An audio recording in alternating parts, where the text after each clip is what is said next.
அண்மை செய்தி. அனைத்து குடும்ப அட்டைதாரர்களுக்கும் பொங்கல் தொகுப்புடன் 1000 ரூபாய் ரொக்கமாக வழங்க வேண்டும் என தமிழக அரசுக்கு அதிமுக பொதுச் செயலாளர் எடப்பாடி பழனிசாமி வலியுறுத்தியிருக்கிறார். இது பற்றிய மேலும் விவரங்களை செய்தியாளர் பிரகாஷ் வழங்கி கேட்கலாம். வணக்கம் பிரகாஷ், கூடுதல் விவரம். நேற்றைய தினம் பொங்கல் சிறப்பு தொகுப்பு தொடர்பான ஒரு அரசாணையானது வெளியிடப்பட்டது. அந்த அரசாணையில தமிழ்நாட்டில் இருக்கக்கூடிய அரிசி குடும்ப அட்டைதாரர்கள், இலங்கை தமிழர் மறுவாழ்வு முகாம்களில் வசிக்கும் குடும்பத்தினர் என 2,19,57,402 பேருக்கு தலா 1 கிலோ பச்சரிசி, சர்க்கரை மற்றும் முழு கரும்புடன் கூடிய தொகுப்பு வழங்க ரூபாய் 238,92,72,741 ரூபாய் நிதி ஒதுக்கீடு செய்வதாக அந்த அரசாணையில தெரிவிக்கப்பட்டிருந்தது. ஆனால் பச்சரிசி, கரும்பு தொடர்பான அறிவிப்பு இருந்ததை தவிர இந்த ரொக்க பணம் வழங்குவது தொடர்பான அறிவிப்பு இல்லை.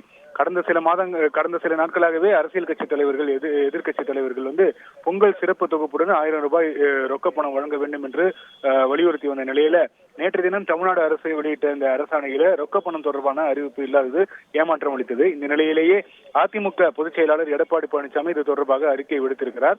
2024ஆம் ஆண்டு பொங்கல் தொகுப்புடன் ரொக்க பணம் பற்றி அறிவிக்காததற்கு அரசுக்கு கண்டனம் தெரிவிப்பதாக தெரிவித்திருக்கிறார். அதனோடு கொரோனா தொற்றின் போதே அதிமுக ஆட்சியில 2500 ரூபாய் ரொக்க பணத்துடன் பொங்கல் தொகுப்பு வழங்கியதை தன்னுடைய அறிக்கையில சுட்டிக்காட்டியிருக்கிறார். எனவே இந்த ஆண்டு தொகுப்போடு பொங்கல் திருநாளுக்கு பொங்கல் தொகுப்பை மட்டும் அறிவித்திருக்கக்கூடிய நிலையில குடும்ப அட்டைதாரர்களுக்கு பொங்கல் தொகுப்புடன் ரொக்கப்பணமாக 1000 ரூபாய் வழங்க வேண்டும் என்று வலியுறுத்தியிருக்கிறார்.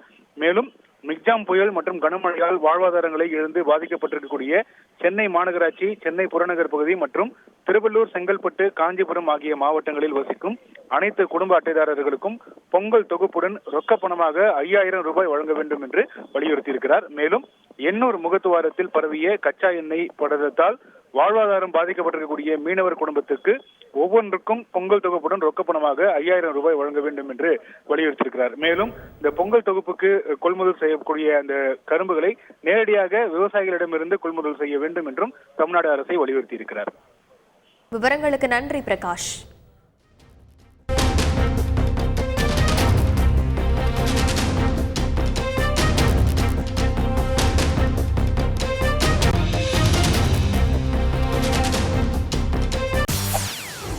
செய்திகளை உடனுக்குடன் தெரிந்து கொள்ள உடனே சப்ஸ்கிரைப் பண்ணுங்க.